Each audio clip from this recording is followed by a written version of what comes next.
My name is Margaret Hill. I am 62 years old. And for most of my life, I believed loyalty was something you could count on. Like the morning sun pushing through the blinds, or the coffee pot sputtering in my kitchen before dawn. I raised my son. I worked 30 years at the county office, and I thought, foolishly, that when my body finally gave out, the people I had sacrificed for would be there to hold me steady. I was wrong. The day it happened was unremarkable in every way, until it wasn't. The copy machine jammed again. The fluorescent bulbs buzzed overhead, and I was bent over a stack of forms when the world suddenly tilted. My knees buckled, papers scattered like startled birds, and the cold linoleum rushed up to meet me. The last thing I registered was the harsh neon light flickering above, cutting across my vision in white shards, before everything went black. Later, they told me I seized on the floor while a coworker screamed for help. An ambulance carved through the noon traffic and pulled me from that office like I was a broken appliance, not a woman who had clocked in faithfully for decades. In the ICU, I was a body attached to wires. Machines breathed for me. Nurses pressed paddles against my chest, spoke in clipped tones, scribbled vitals on charts. Someone asked, "Next of kin," and that's where the silence began. The hospital dialed my son first. His number sat in my file, printed in black ink because I had insisted years ago he be my emergency contact. The call rang and rang and rang. No answer. They tried again, then left a message so desperate it trembled. No call back. They reached for the second number, my daughter-in-law's cell. Straight to voicemail. The nurse scribbled a note. Unreachable. Then another attempt, another empty line. By the time the cardiologist came with a consent form, there was no one to sign it. The staff looked at each other with professional pity. No next of kin available, someone muttered as they checked the box. It wasn't just a phrase, it was a sentence. It meant no one claimed me. No one was standing in the hall, pacing the tiles, begging for good news. The absence was louder than any monitor's alarm. I floated in and out of consciousness, half tethered to this world, half drifting into some dark current. Each time I surfaced, I scanned the edges of the room, expecting to see a familiar face, a hand reaching for mine. All I found was the whir of machines and the cool efficiency of strangers. You learn something about yourself in those moments. Not about your body. Mine had betrayed me enough. You learn about the people you trusted most. I had spent years believing love was reciprocal, that sacrifice was a seed you planted and watered, and eventually it bloomed in your children's care. But lying there, tubes down my throat, I saw the truth written on the chart clipped to the end of my bed. No next of kin available. That was my legacy. That was what my family reduced me. An unanswered phone call, a void where love should have been. And in that instant, I understood. When life hangs by a thread, you discover who is really holding the other end. For me, it was no one. I was utterly, frighteningly alone. The first thing I heard when I clawed my way back to awareness was not a voice, not even my own breathing. It was the steady beep of a monitor, metronomic and indifferent. Beep, pause. Beep, it tethered me to life the way a thread tethers a balloon, thin, fragile, and easily snapped. Every time the sound echoed through the sterile room, I knew my heart still remembered its job, even if the rest of me wasn't sure. The air smelled of antiseptic and recycled oxygen. Curtains swayed slightly in the blast from the vent above. I tried to turn my head toward the doorway, half expecting my son to be there, arms folded, worried lines on his forehead. Instead, the doorway was just an empty rectangle filled with fluorescent light. Nurses came and went in a choreography of soft shoes and clipped voices. They adjusted IV bags, checked vitals, and typed furiously into screens. One young nurse, her badge read K. Ramirez, leaned over and said, almost apologetically, "We tried your family, dozens of times. No answer, dozens." The word rattled around inside me like a penny in an empty jar. I had imagined one missed call, maybe two. But dozens meant deliberate silence. Dozens meant my son saw the caller ID and turned his phone face down on the table.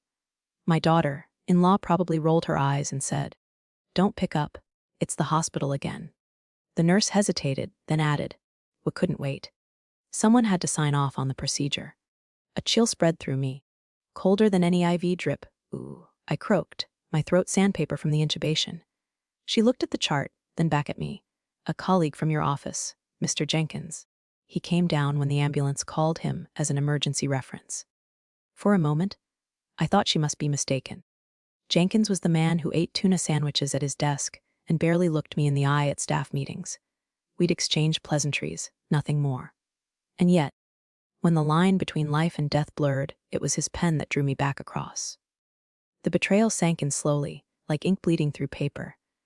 My own blood had ignored me. My coworkers, those I'd never once invited into my private world, had stepped into the breach my family left gaping. I stared at the ceiling tiles, counting them the way children count stars, trying not to cry. The beep of the monitor carried on, steady and unfazed, as if mocking me still alive, still alone. The nurse squeezed my hand gently, the kind of touch you give a stranger you still want to comfort. It was more contact than I had from my son. In that ICU silence, I learned something I wish I hadn't. Sometimes the bonds we choose mean nothing compared to the bonds we expect. And sometimes, the people we expect to catch us let us fall, while the least likely hand is the one that reaches out. A stranger had signed to save my life, something my own family couldn't be bothered to do. And that knowledge, sharp as glass, cut deeper than any scalpel. When I finally clawed back enough strength to sit up without the world tilting, the doctor came in with a clipboard pressed against his chest. His voice was professional, neutral, delivered like a lab result, not a sentence. "You don't have a contact person listed," who responded. The words landed heavier than any diagnosis. I blinked at him, trying to make sense of them. "No one." My voice cracked foreign in my own ears. He shook his head gently. "We called. We left messages. But your file shows no reply. It's as if you have no one. No one." Two words that cut deeper than the IV in my arm. I thought of the years I spent double shifting, packing lunches, paying tuition fees, believing that all my sacrifices formed an invisible rope tying my son to me. But now, in black ink on hospital paper, that rope had frayed to nothing.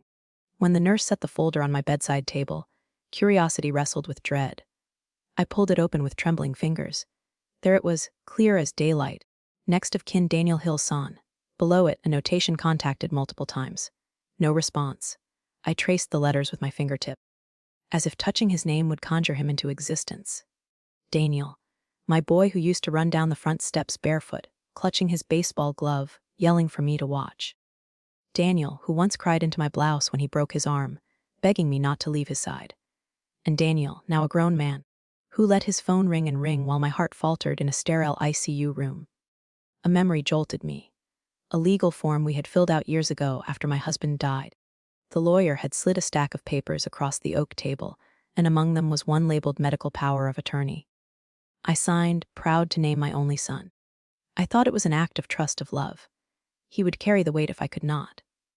Now, lying in a hospital bed, I understood the irony. The very paper meant to safeguard me had chained me to someone who didn't pick up the phone. I had handed over the right to decide my fate, and he had responded with silence. The betrayal wasn't just emotional. It was legal, documented, stamped with the authority of the state. I had made myself powerless with my own pen. I closed the folder slowly, the plastic cover clicking shut like a coffin lid. For the first time since my collapse, I felt something sharper than fear, anger. Anger at my son for disappearing, but also at myself for giving him a power he had neither the compassion nor the courage to use. The monitor kept beeping, steady and indifferent. Each pulse seemed to mock me. "You trusted the wrong person. You trusted the wrong person." And I knew, with a clarity that felt both damning and liberating, that giving authority to someone who doesn't care is nothing but building your own prison, and then locking yourself inside. The morning they wheeled me out of ICU into a quieter recovery room, I asked for my phone.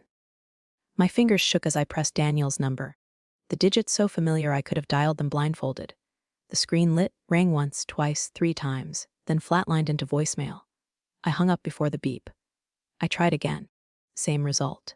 The nurse, a kind woman with streaks of silver in her hair, offered me water, but I waved her away. I needed proof. I needed to hear my son's voice, even if it was tired or rushed or awkward. Anything but silence. I called a 3rd time. The words "call declined" flashed across the screen. That tiny phrase, so ordinary, struck me harder than any heart monitor alarm. He wasn't too busy. He wasn't asleep. He was choosing not to answer. I lay back against the stiff pillows, phone clutched to my chest, when the message buzzed in. 4 words on a glowing screen: lem feet neat thee. No greeting, no concern, no mention of the tubes or monitors or the fact that I had almost died. Just a command, curt, dismissive, A wall slammed down between us. I read it again, as though the meaning might change if I blinked enough. But it didn't. Every syllable confirmed what I had begun to suspect: the unanswered calls weren't chance. They were choice. I thought of all the nights I stayed up, rocking Daniel through croup, holding a cool washcloth to his fevered head, whispering promises that he'd never be alone. I thought of the mornings I clocked into work early, covering overtime so his sneakers wouldn't have holes, so his field trips would be paid for. Every sacrifice had been a stitch in the quilt of our family, and now, with a single text, he unraveled it. The silence stretched through the sterile room. Machines beeped, nurses passed in the hallway, but the absence of my son's voice thundered louder than any noise. It was an erasure, not just of duty, but of love. I wanted to believe in excuses. Maybe his phone was broken. Maybe my daughter-in-law sent the message without his knowledge. But the longer I stared at the screen, the more I recognized the truth: avoidance isn't accident. It's intention. My chest tightened, not with the remnants of the heart attack, but with something sharper. A grief that didn't come from illness, but from rejection. Family was supposed to be the net that caught you when you fell. Mine had cut the ropes and watched me plummet.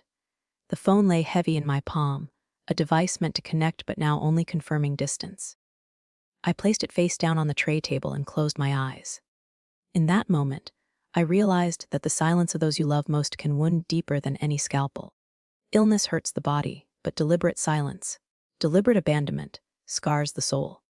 The cardiologist stood at the foot of my bed, his white coat buttoned to the throat, clipboard tucked under his arm like a shield.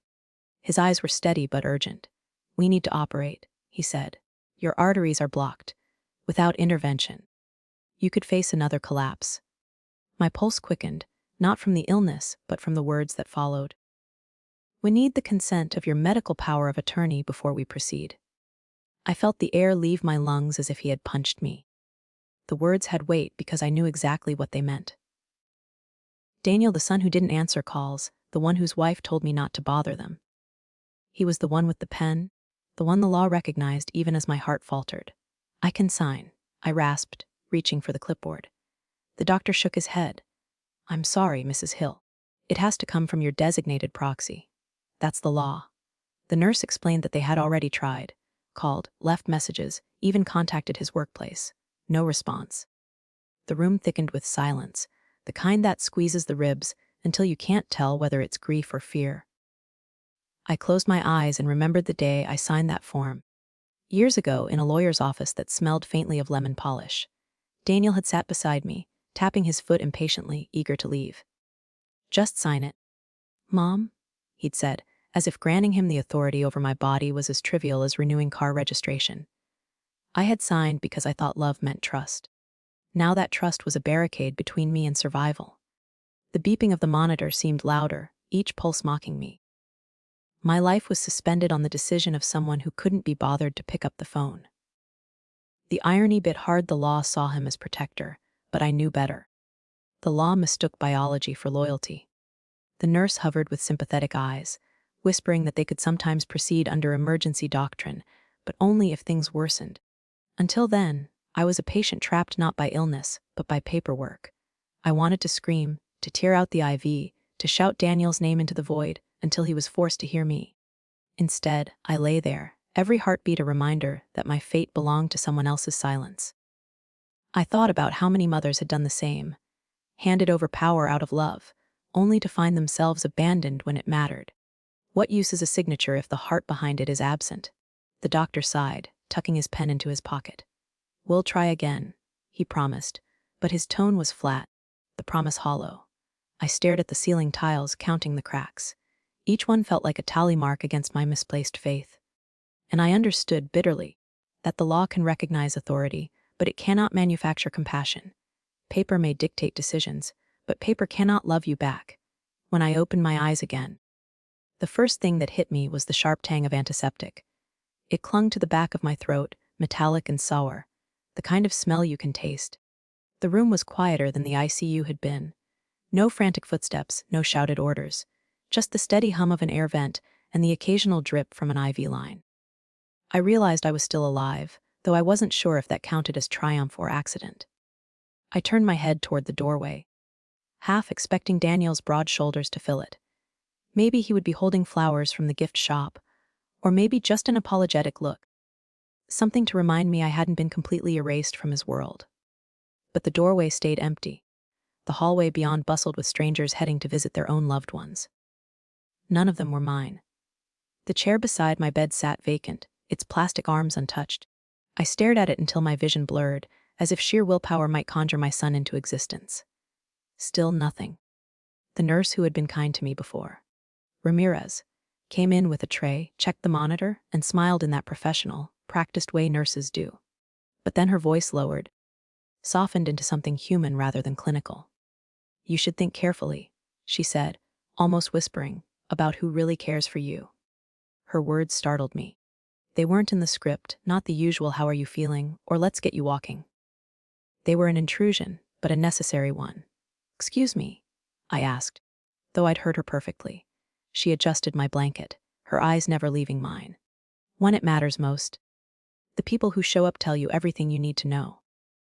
She gave my hand a quick squeeze, then busied herself with the IV, as if she hadn't just appended the last illusion I had left. I watched her leave, the echo of her shoes fading down the corridor. Her words pulsed louder than the machines around me. Who really cares? I thought of Jenkins, the coworker who had signed the papers when my son refused to answer the phone. I thought of the neighbor who once shoveled my driveway without being asked, the cashier at the grocery store who remembered my name. Small gestures, maybe. But they had shown up. Meanwhile, Daniel and his wife had chosen silence, chosen absence. The truth was no longer something I could bury under excuses. Their absence wasn't an oversight.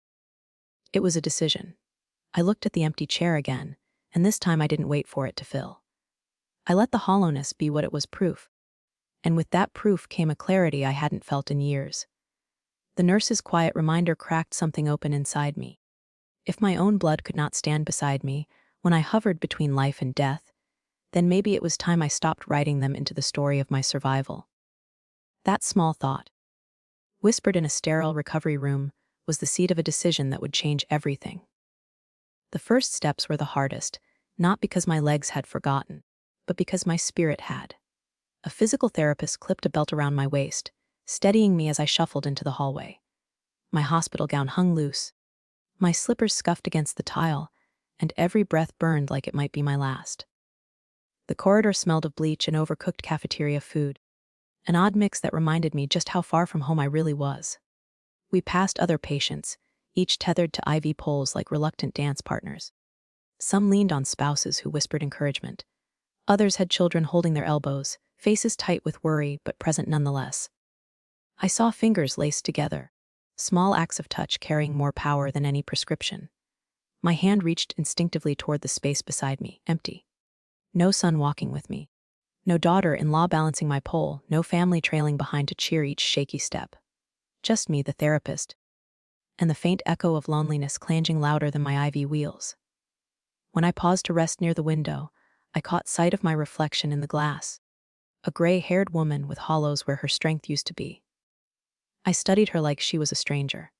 "You're still here," I whispered under my breath, but the glass answered with silence.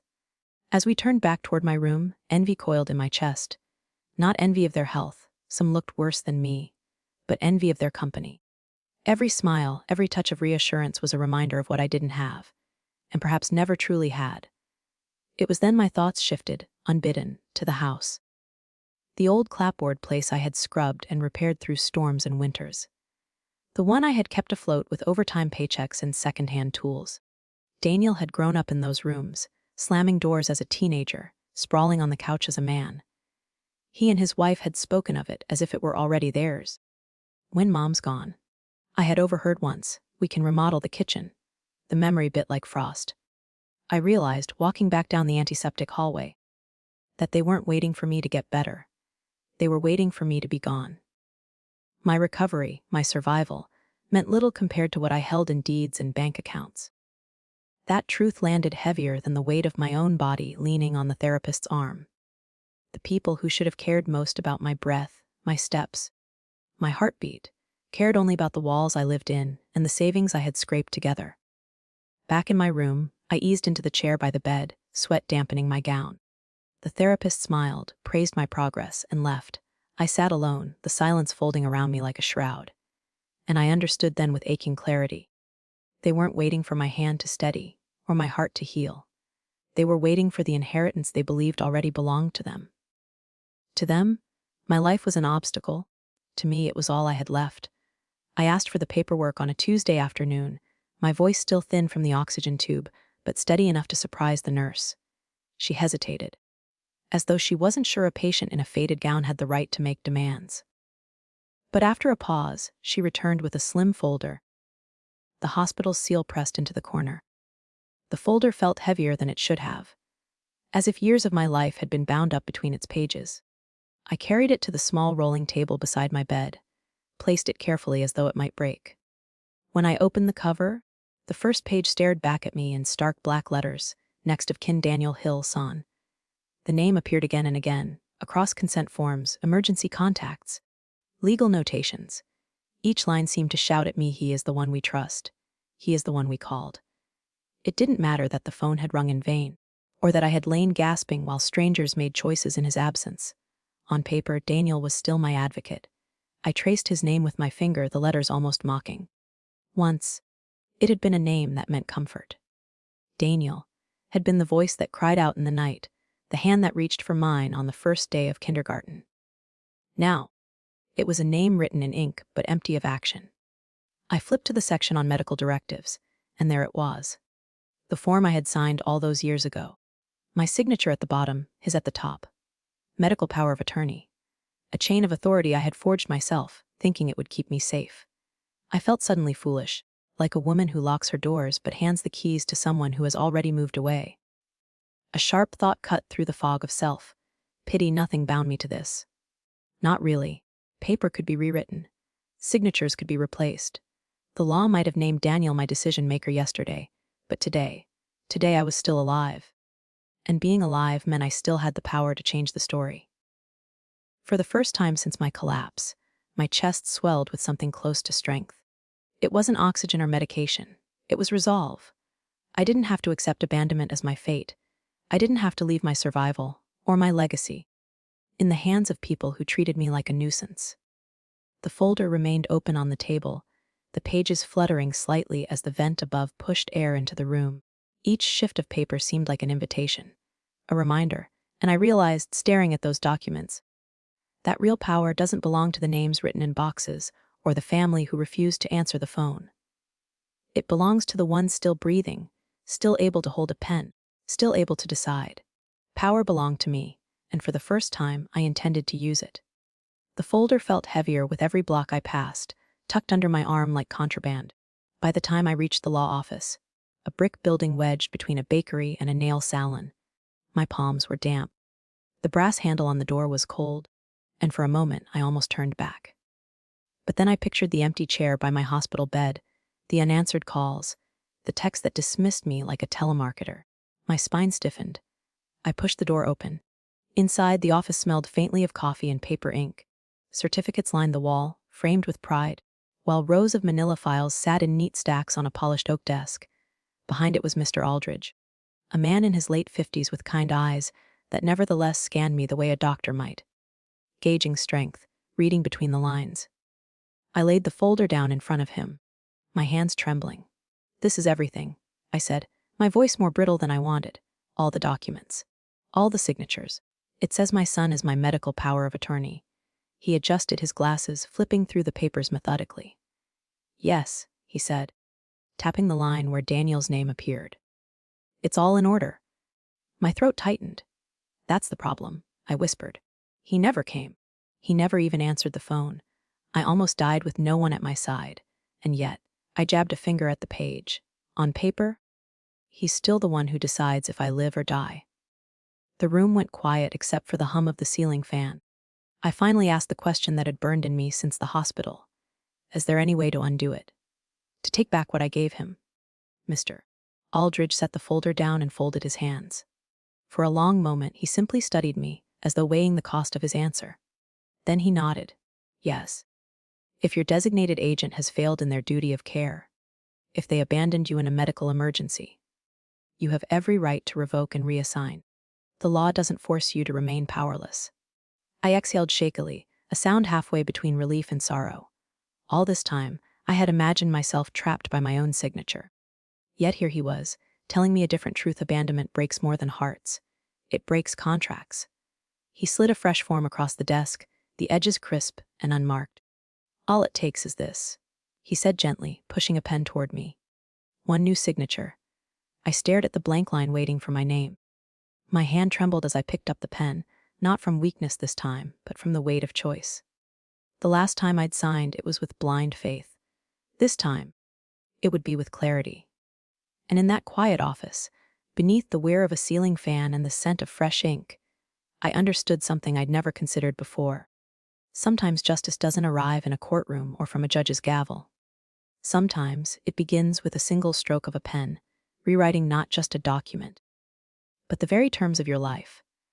The pen felt heavier than it should have, a simple ballpoint that suddenly seemed capable of carrying the weight of decades. My hand trembled as I hovered over the document, the pages spread across the polished wood of Mr. Aldridge's desk. The words last will and testament stared up at me, solemn and final, as if daring me to follow through. I thought about the first time I had written one, years ago, when Daniel was still in college and I was certain love was something permanent. Back then, my signature had been steady, confident. I had believed that whatever I left behind would be in safe hands, that a son's love would endure past arguments, past distance, past anything. But now, as the ink bled onto the page, my hand quivered. It wasn't weakness. It was anger, grief, the ghost of hope finally laid to rest. Line by line, I crossed their names out. Daniel Hill, Rebecca Hill. Each stroke of the pen sliced through the illusion I'd been clinging to, each slash a small funeral for the expectations that had nearly destroyed me. My breath came in ragged pulls, but with each name erased, I felt lighter. Mr. Aldridge watched quietly, not intruding, though I could sense the gravity in his silence. He knew this was more than paperwork, it was a reckoning. When the page was finally bare of their claims, I paused. My chest rose and fell, the air in the office thick with something both terrifying and liberating. "Who would you like as your beneficiary?" he asked gently, sliding a fresh sheet forward. I thought of the sterile hospital room, of nurses who wiped my forehead and adjusted blankets when no one else would.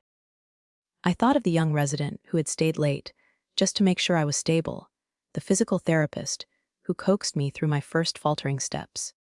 Strangers who had no blood tie to me, yet showed up when it mattered. I bent over the page and wrote Midwest Medical Assistance Foundation, a charity that funded care for patients abandoned by families, the kind of people who had carried me when my own kin would not. The letters looked strange in my handwriting, almost unfamiliar. But they were mine. My choice, my will. When I set the pen down, the paper seemed to glow with finality. This wasn't vengeance. It wasn't spite. It was clarity. I had saved every dollar through nights of double shifts, through years of patching clothes instead of buying new ones, through saying no to myself so I could say yes to my son. And for what? To be ignored when the machines kept me breathing. As I sat back, exhaustion mingling with an odd peace, I realized something simple and profound: the money I had guarded all my life would not fuel someone's greed. Instead, it would heal wounds, buy medicine, keep a stranger alive. My savings, my sacrifices, would finally do what my family never did: care. The wooden sign creaked slightly as I hammered it into the front lawn, the words "for sale" glinting in the afternoon sun. The house behind me, its peeling shutters and weathered porch, seemed to shudder at the announcement. This was the place where Daniel had taken his first steps, where birthdays were celebrated with lopsided cakes, where I had patched leaks and painted walls until my hands were raw. And yet, as the sign stood upright, I felt no regret, only relief. It didn't take long for the news to reach him. I was sweeping leaves from the porch when I heard the tires screech to a stop, the car door slam, and Daniel's voice, angrier than I had heard it in years. "Mom, what the hell are you doing?" He stormed up the path, his face flushed. Behind him, Rebecca lingered, arms folded, her expression unreadable but cold. I straightened my back, leaning on the broom handle for balance. "I'm selling the house," I said simply, my tone calm in a way that infuriated him more. "This is our home," he snapped, his voice rising. "You can't just sell it out from under us?" "Our?" The word felt bitter on my tongue. "Daniel, this house is mine. paid with my shifts, my nights, my sacrifices. You've done nothing but wait for me to die so you could claim it. His mouth opened, then closed. For once, he couldn't argue the truth. Rebecca shifted uncomfortably, her eyes darting between us. I grew up here. He tried again, softer now, almost pleading. I always thought. His voice trailed off. I gripped the broom tighter, grounding myself. You thought wrong. This roof sheltered you, yes. But it was never yours. Not legally, not morally. And it never will be. The silence that followed was heavier than any shouting match we'd had before. The neighborhood sounds carried in. The hum of a lawnmower, a dog barking down the block, as if the world had no interest in our private war. Daniel's fists clenched at his sides. You're making a mistake, he muttered, but the defiance had drained from his tone. No, I said, my voice firm, steady. The mistake was believing love and loyalty were the same as entitlement. I won't let you inherit what you never earned. I turned back toward the porch, my heart pounding but lighter than it had been in years. The sign stood bold against the lawn, a declaration not just of a house for sale, but of a life I was reclaiming. And as I walked back inside, leaving him speechless on the walkway, I understood the truth he could never swallow. Ownership is not a birthright. It is built, protected, and cherished. And I alone had done the work. They thought it was already theirs, but today I proved it was, and always had been mine. The envelopes came in stacks, thick and heavy, dropped onto my kitchen table with the dull thud of inevitability. Each one stamped with the same return address, County General Hospital. I slit them open with the edge of a butter knife, my hands steady even as my stomach twisted. Page after page of itemized charges spilled out.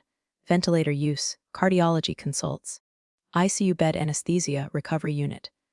The numbers climbed like a mountain I had no map to scale. By the time I finished opening them all, the table was buried in paper. The total, circled in red at the bottom of the summary, was a figure I couldn't have imagined when I first collapsed at work. It looked less like a bill and more like a life sentence. I sat there for a long time, the late afternoon sun slanting across the kitchen counter, dust motes swirling in the quiet. The house felt cavernous, empty in a way that no silence should. I half expected Daniel to burst through the door, furious at the for sale sign, demanding explanations. But he hadn't returned since that day. The phone remained quiet. The chair across from me stayed empty. Finally, I rose, walked to the bedroom, and pulled out the shoebox I had hidden beneath layers of folded quilts. Inside were my savings, not the ones Daniel knew about, not the accounts he assumed were family money. This was mine alone, scraped together from sewing alterations for neighbors, selling pies at the church fair, and tucking away a few dollars at a time over decades. I pulled out the checkbook, the leather cover soft from years of handling, and sat back down at the table. The pen hovered above the line for a moment, as if asking me one last time if I was certain. Then I wrote the numbers slowly, deliberately, watching ink form the shape of freedom. The check wasn't just payment. It was a declaration. No child of mine would have to touch their wallet. No one could claim they had saved me. Once again, as I had so many times before, I carried myself. The next morning, I walked into the billing office, folder tucked under my arm. The clerk barely looked up as I slid the check across the counter. "This will settle your account," she said, stamping the receipt with a bored efficiency. But to me, it felt like a gavel striking wood, the final word on a battle I had fought alone.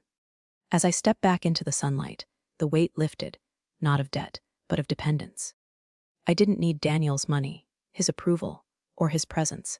I never truly had, and as I folded the receipt into my pocket, I realized the truth I had been circling all along. I saved myself, just as I always had. The debt was cleared, the bill paid, and with it, any illusion that I needed them to survive. The knock came just after dusk, sharp and insistent against the front door. I knew it was them before I even rose from my chair. Daniel's car had pulled into the driveway an hour earlier, headlights sweeping across the lawn like search beams. I had ignored it then, but now the pounding left no choice. When I opened the door, Daniel stood on the porch, jaw tight. Rebecca just behind him with her arms folded like armor. "We need to talk," he said, pushing past me before I could answer. The scent of his cologne, expensive, heavy, filled the living room, an intrusion more than a comfort. I closed the door slowly and followed them inside. "Talk," I said, my voice flat. Daniel turned on me, his face flushed. "What is going on, Mom? You sell the house, rewrite your will, cut us out of everything, and you don't even give us a reason. His words hung in the air like smoke, acrid and suffocating. Rebecca's eyes darted around the room, landing on the stack of bills, the half-empty teacup on the table. She said nothing, but her silence was its own indictment. I steadied myself against the arm of the couch. You want a reason? My voice was calmer than I felt. Let me ask you something first. When I was in the ICU, tubes down my throat, monitors screaming. Who came? The room stilled. Daniel's lips parted, but no sound emerged.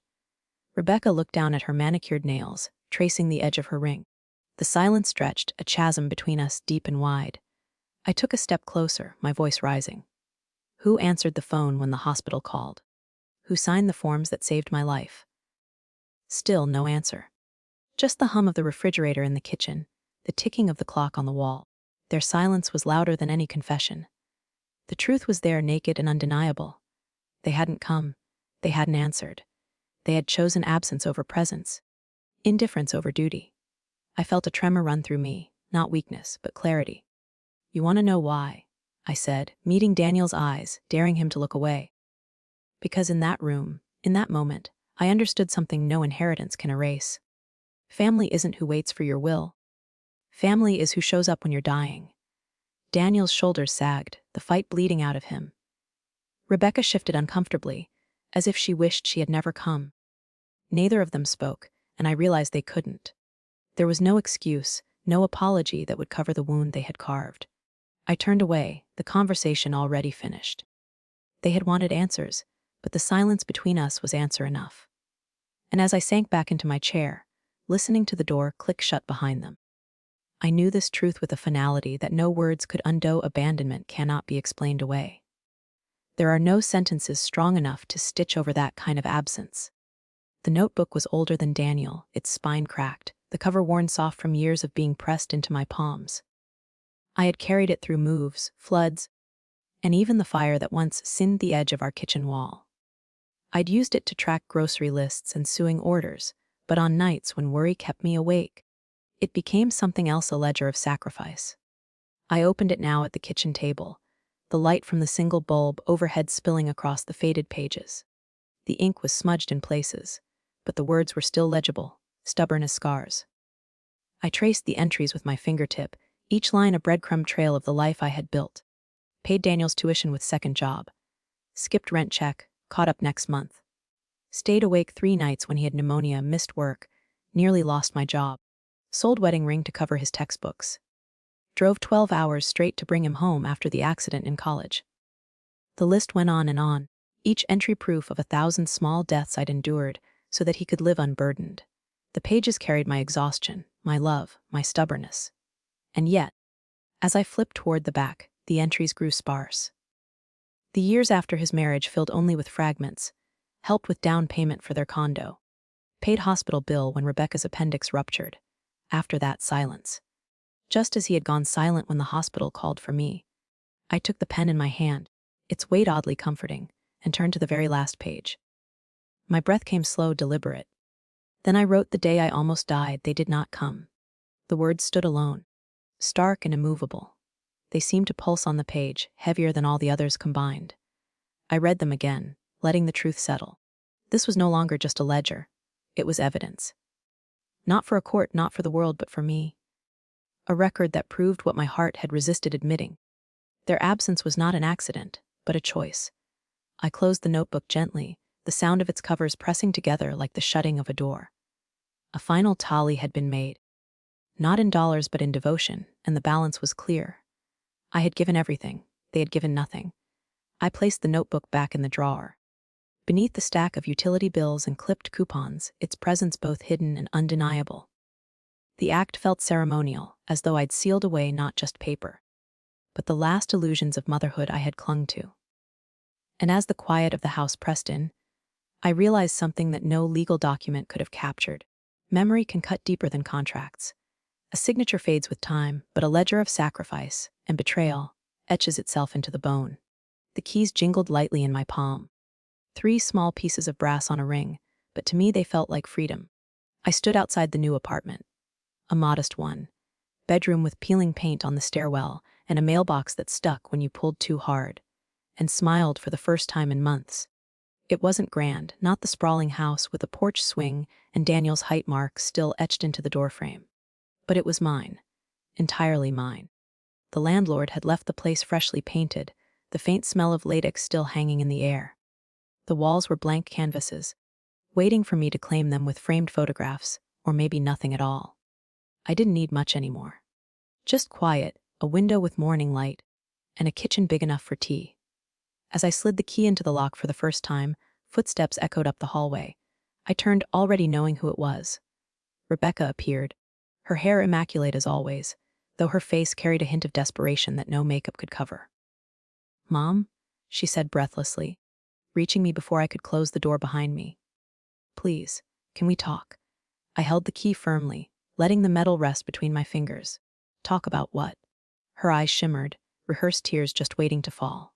"We made mistakes. Daniel, he didn't know what to do when the hospital called. He froze. But we're family. You can't just cut us out." Her voice cracked on the last word, but I felt no pull of sympathy. I thought of the ICU bed, of nurses dialing endlessly, while my son let the phone ring on his nightstand. I thought of the text message that told me I was a nuisance. Family had already been cut, long before I picked up a pen to rewrite anything. "Please," she whispered again, pressing her palms together. "Forgive us. Let's go back to how it was." For a moment, I let myself imagine it, the three of us sitting in my old kitchen, the kettle whistling, laughter softening the edges of resentment. But the vision dissolved quickly, replaced by the reality of abandonment. Forgiveness couldn't erase the silence of that night or the loneliness that had carved me hollow. I turned the key, the lock clicking open with a satisfying finality. The door swung inward, revealing the bare apartment waiting for me. I stepped inside, then paused long enough to look at her. "I'll forgive when I forget," I said softly. "And I'll never forget." Her face crumpled, a mixture of anger and shame. She started forward, but I lifted my hand, barring the way. "This is my home," I told her. "You're not welcome here."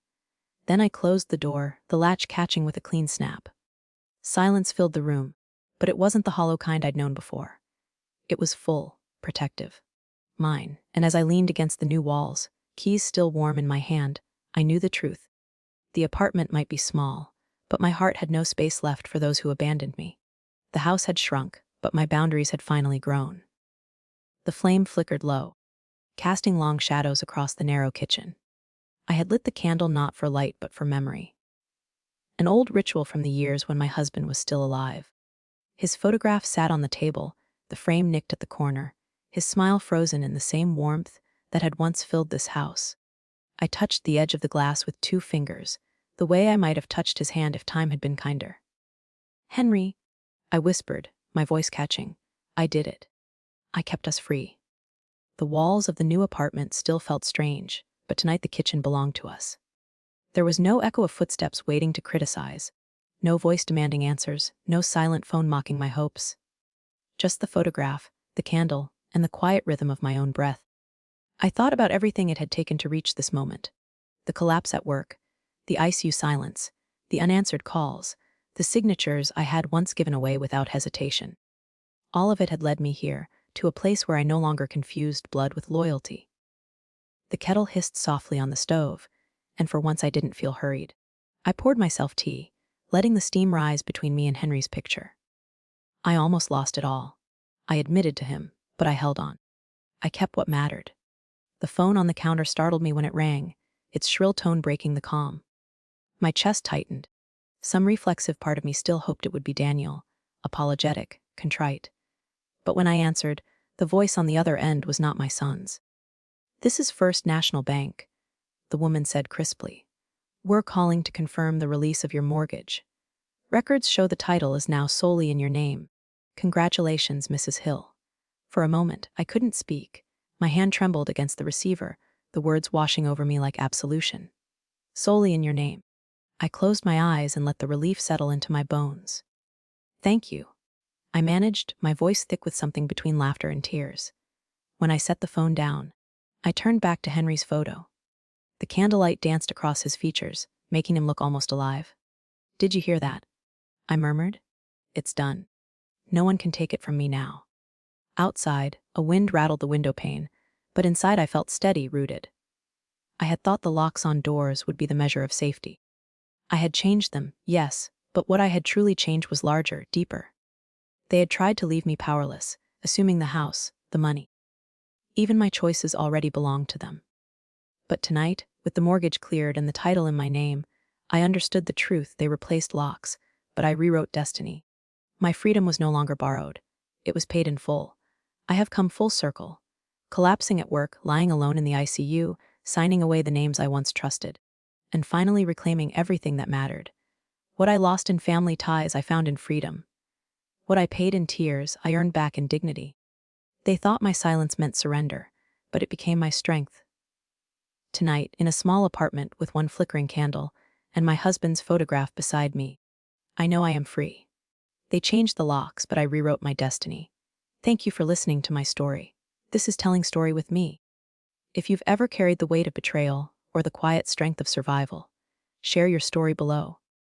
Don't forget to like, comment, and subscribe so we can keep walking through these journeys together.